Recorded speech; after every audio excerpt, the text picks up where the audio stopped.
नहीं है। ये वो जगह नहीं है जहाँ पर मैं रहता था। ये ओके किंगडम नहीं है। पता नहीं ये कौन-सी जगह है, पर ये कोई इल्यूज़न भी नहीं लग पर ये बहुत रियल है। इतना रियल कि इस पे विश्वास करना ही होगा मुझे। अपने एमसी को नज़र आस-पास देख रहा होता है, जिन्होंने अलग-अलग कपड़े पहने होते हैं। फिर आस-पास के लोगों की नज़र अपने एमसी पे पड़ती है। अपने एमसी ने बैगर जैसे कपड़े पहने होते हैं। अपने एमसी को देखकर लोग बोलने लगते हैं कि ये कौन है? देखने से तो बैगर लग रहा है, पर ये यहाँ पे क्या कर रहा है?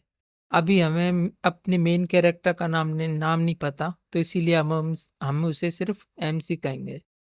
अब हमें एमसी का पास्ट दिखाया जाता है। इस दुनिया में आने से पहले उसे एम्परर ऑफ फ्लेम्स भी कहा जाता था। कहा जाता है उसे ग्रेट किंग, जो भी बोलेगा वह मारा जाएगा। जिस किसी ने भी उसे देखा वह उसको एम्परर ऑफ फ्लेम्स कहने लगे, और उसका दूसरा नाम गॉड ऑफ डेथ भी कहते हैं। सीन शिफ्ट होता है पास्ट में, जहाँ एमसी एक स्टोन पे बैठा होता है और उसके सामने गांव होता है। गांव खुद देख रहा होता है और गांव को देखते हुए बोलता है, मुझे मेरे बीते हुए दिन सिर्फ एक सपने की तरह लगते हैं कि मुझे कोई भी नॉर्मल लाइफ जी पाऊंगा या नहीं। मैं एक नॉर्मल लाइफ जी पाऊंगा या नहीं, जब तक मैं सिर्फ उस किड से नहीं मिला जिसने मुझे बताया कि लाइफ को कैसे जीते हैं। और यह सोचते हुए एमसी एक फ्लावर के बीच में टेलीपोर्ट हो जाता है। एक बवंडर बन के फ्लावर्स के बीच में टेलीपोर्ट हो जाता है। फिर एमसी खुद को एक केव में पाता है, बोलता है कि मैं कहाँ हूँ? मैं तो इमॉर्टल बनने वाला था। ये कोई इल्यूजन नहीं लगता, पर मुझे अब वापस जाना चाहिए। पर यहाँ से निकलने का कोई रास्ता देखना होगा। ये क्या चल रहा है? तभी उसके पीछे एक बड़ी आँख खुलती है, जिसका पता एमसी को ही पता चलता है। फिर सीन से कट होता है और एक रेड गेट पर आता है। उसके अंदर कुछ लोग जाते हैं और आगे चलते हुए उनका ध्यान एक और की एक बड़ी बॉडी पर जाता है, जो एक क्लास का मॉन्स्टर है, जिसे देखकर सब शॉक हो जाते हैं। फिर एमसी को दिखाया जाता है, जो उसी रेड गेट के आगे खड़ा होता है, सामने खड़ा होता है। नेक्स्ट सीन को दिखाया जाता है, जो चलते एमसी रोड पर चलते हुए सोचता है ये जगह अलग है, पर कुछ चीजें एक जैसी हैं। ये सोचते सोचते आगे बढ़ता है। तभी वह एक लिटिल गर्ल को देखता है, जिसके अंदर कुछ अजीब एनर्जी होती है। वो उस अजीब एनर्जी को सेंस करता है। तभी लिटिल गर्ल का हेडबैंड हवा से उड़ जाता है। हेडबैंड रोड पे गिर जाता है, जिसको उठाने के लिए वो बच्ची जाने लगती है। तभी उस पर उसकी मॉम की नज़र पड़ती है। वो उसको मना करती है कि नहीं, पर वो नहीं मानती। बच्ची आगे उठाने के लिए जाती है, तभी सामने से एक ट्रक आता है। उसे देखकर उसकी मॉम शॉक हो जाती है। तभी अपना एमसी जंप करके उस बच्ची को बचा लेता है। तभी उस बच्ची की मॉम उसका नाम लेकर उसके पास आती हैं। उस बच्ची का नाम हायुंग था। फिर वह एमसी को थैंक्स कहती हैं। एमसी कहता है कोई बात नहीं। वह खुश है कि वो हायुंग को बचा पाया। हायुंग को देखकर एमसी सोचता है अब हायुंग सही रहेगी। हायुंग की मॉम तभी एम अपने एमसी से पूछती हैं, उसे कोई चोट तो नहीं लगी? क्या हमें हॉस्पिटल जाना चाहिए? एमसी बोलता है कि वह ठीक है। तभी एमसी के पेट से भूख की वजह से आवाज़ आती है। एमसी सोचता है कि उसने आखिरी बार डंपलिंग खाया था इस दुनिया में आने से पहले। अब उसके पास कुछ नहीं बचा है। तभी हायुंग एमसी के कपड़े को पकड़कर कहती है, मिस्टर, मेरे डैड सेफ हैं, चलो साथ चलकर खाते हैं। हायुंग की मॉम बोलती हैं, तुमने हायुंग की जान बचाई है, कम से कम मैं तुम्हें खाना ही तो खिला ही सकती हूँ। अपना एमसी बोलता है कि इसकी कोई ज़रूरत नहीं है। उसने ये सब वही किया जो उसको करना चाहिए था। मैंने ये सब किसी रिवॉर्ड के लिए नहीं किया था। आपको मेरे लिए परेशान होने की कोई ज़रूरत नहीं है। तभी फिर से एमसी की पीठ से आवाज़ आती है। फिर एमसी हाँ कर देता है। फिर स्प्रिंग पवेलियन का सीन दिखाया जाता है, जहाँ पर हायुंग के फादर काम करते हैं, रेस्टोरेंट है। फिर हायुंग के डैड को दिखाया जाता है, जिनको हायुंग के बारे में जैसे ही पता चलता है वो परेशान हो जाते हैं और हायुंग को चेक करने लगते हैं। हायुंग की मम बोलती है, हनी, वो हायुंग ठीक है, अब उसे कोई दिक्कत नहीं। उसके फादर बोलते हैं, चलो कहीं डॉक्टर पे दिखाने जाने की ज़रूरत है या नहीं? ये बोलते बहुत ज़्यादा घबराने लगते हैं। फिर उसकी मॉम बोलती हैं कि हनी, ये वो लड़का है जिसने हायुंग की जान बचाई है। इसीलिए वह थैंक्स बोलने के लिए अपने एमसी को खाने पर लेकर आई हैं। हायुम के फादर थैंक्स बोलते हैं और कहते हैं कि वह अभी उसके लिए खाना बनाता है। वैसे अपने एमसी का नाम कैंगसू है, जिसकी उम्र 35 ओल्ड है। ये सब मैंने आगे के चैप्टर से देख कर आया हूँ, जब मैं बता रहा हूँ, क्योंकि एमसी एमसी बोलना थोड़ा मेरे को और लग रहा था। अब अपनी स्टोरी आगे बढ़ाते हैं। हायुंग बताती है कि डैड कहते हैं कि जैसा कहते हैं कि हमेशा क्लीन रहना चाहिए खाना खाते समय। कैंगसू कैंगसू अपना मेन कैरेक्टर फिर खुद को देखता है। तभी हायुम के डैड कहते हैं कि चलो तुम सावर ले लो जब तक मैं खाना बनाता हूँ। इसके लिए कैंगसू ओके बोल देता है। फिर कैंगसू को कुछ कपड़े देते हैं और बताते हैं ये उनके पुराने कपड़े हैं, अब उनको ये फिट नहीं आते। कैंगसू बाथरूम को देखता है, फिर हाउस हेड को बताता है सॉरी पर यहाँ पर इनफ वाटर नहीं है। हेड बोलते हैं ये तुम क्या बोल रहे हो। कैंगसू हेड अंदर आता है और ये देखकर हेड शॉक रह जाता है कि कैंगसू को टॉयलेट की तरफ इशारा करता है। फिर हेड बताता है कि ये टॉयलेट है। अपना कैंगसू बोलता है टॉयलेट, हाँ ये कोई शावर नहीं है। तभी हाउस हेड शावर ऑन कर देते हैं। तभी शावर से पानी आने लगता है। ये देखकर एमसी अपना कैंगसू चिल्लाने लगता है, बोलता है कि कोई स्नेक वाटर है जो स्प्रे कर रहा है। हेड बताते हैं कि ये कोई स्नेक नहीं है, ये शावर का हेड है। कैंग बाथरूम से फिर अगला सीन बाहर का होता है, जब कैंग बाथरूम से निकलता है। शावर हेड आता है और बोलता है कि नहाकर काफी रिफ्रेश लग रहा है। फिर कैंग के पीछे हाउस हेड को दिखाते हैं, जिनकी हालत खराब हो गई होती है। फिर हेड कैंग से पूछते हैं सॉरी पर तुम कहाँ से आए हो। कैंग सोचता है मैं इन्हें कैसे बताऊं। फिर अगला सीन खाने पर आता है। हायुंग की मॉम डैड को दिखाया जाता है। कैंग बताता है कि उसको उसने अपनी मेमोरी लूज कर दी हैं, पर उसमें उसकी सभी मेमोरीज लूज नहीं है। लेकिन मुझे याद नहीं है कि मैं यहाँ आने से पहले कहाँ रहता था। हेड को ये लगता है कि हेड इसकी वजह से तुमने ऐसे कप इसीलिए तुमने ऐसे कपड़े पहने हैं। ऐसा लगता है तुम जिस केव से बाहर आए हो वह गेट है। कैंग बोलता है गेट, हाँ। फिर हेड बताते हैं यहाँ यहाँ ये स्पेस जो अचानक से खुलने लगे हैं इन्हें गेट कहा जाता है। पता नहीं ये क्या है, ये किसी गेट की तरह हैं जो खुलने लगते हैं और चाहे जब बंद हो जाते हैं। वह अपनी मेमोरीज भी लोग इसमें जो भी लोग इसमें जाते हैं वो अपनी मेमोरीज भी खो देते हैं।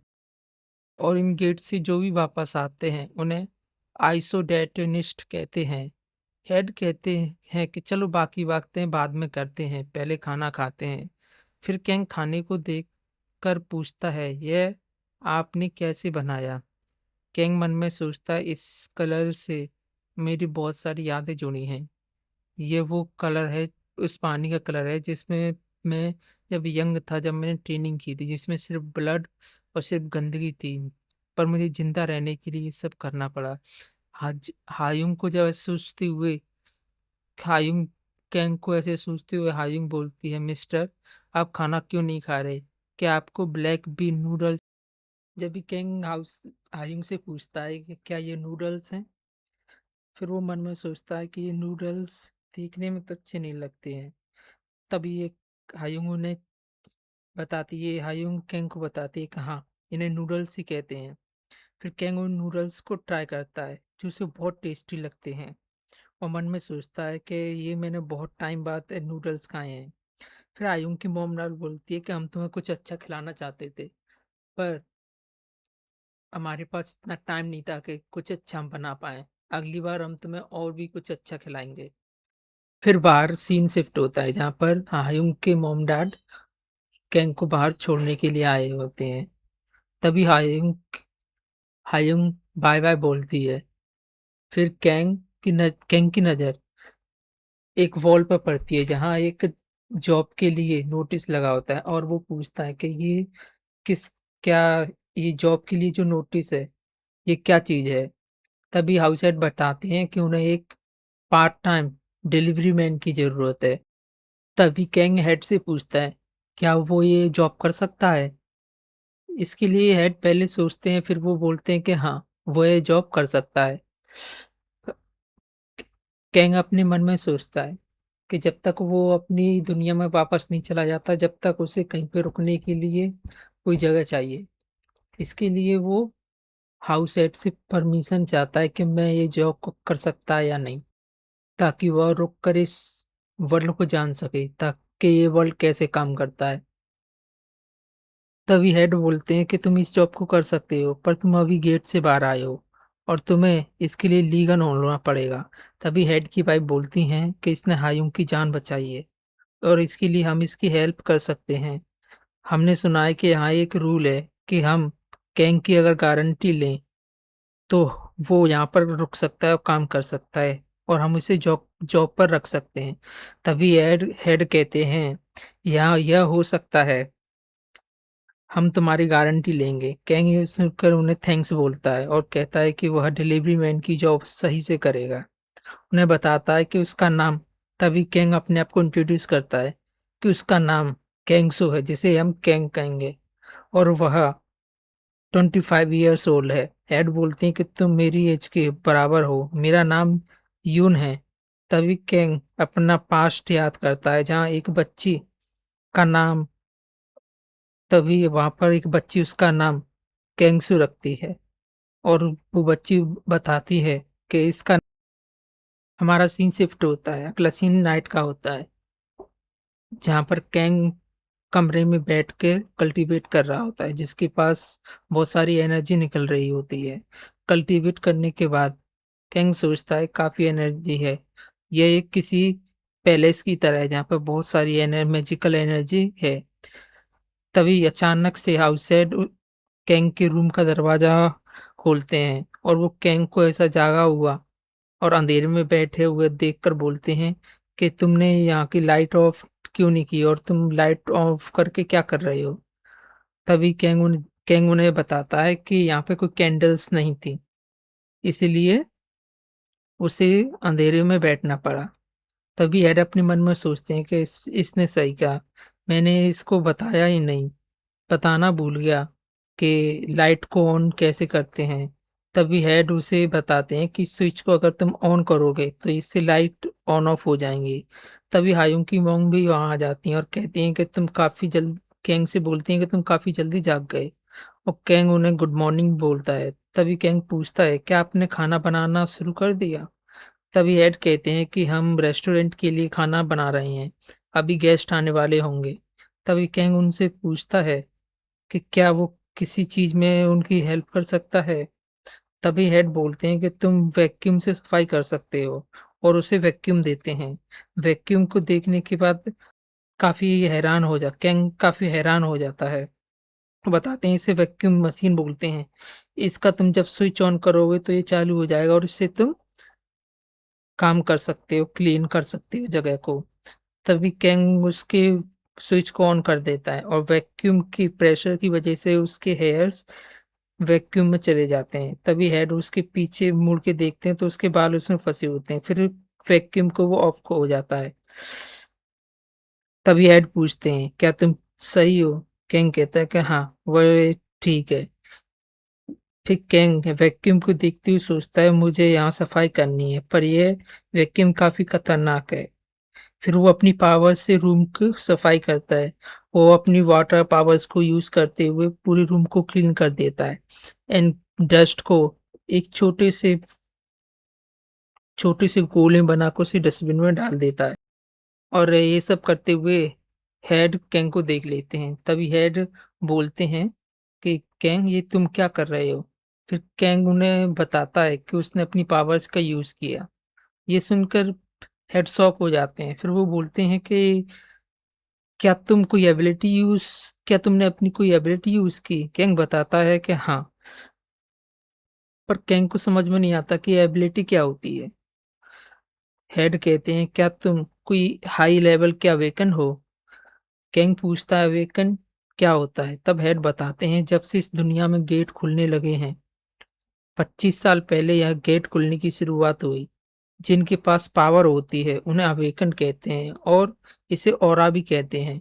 और कई एलिम और लोग उनके पास कई एलिमेंट भी होते हैं जिन्हें अलग-अलग ग्रेड में बाँटा गया है और जिनके हिसाब से उन्हें ट्रीट किया जाता है और उन्हें पावर्स के हिसाब से रखा जाता है ए, बी, सी, डी, एस इस तरह से। तो आज के लिए इतना ही, मिलते हैं नेक्स्ट एपिसोड में। It's my first time. Sorry if anything goes wrong.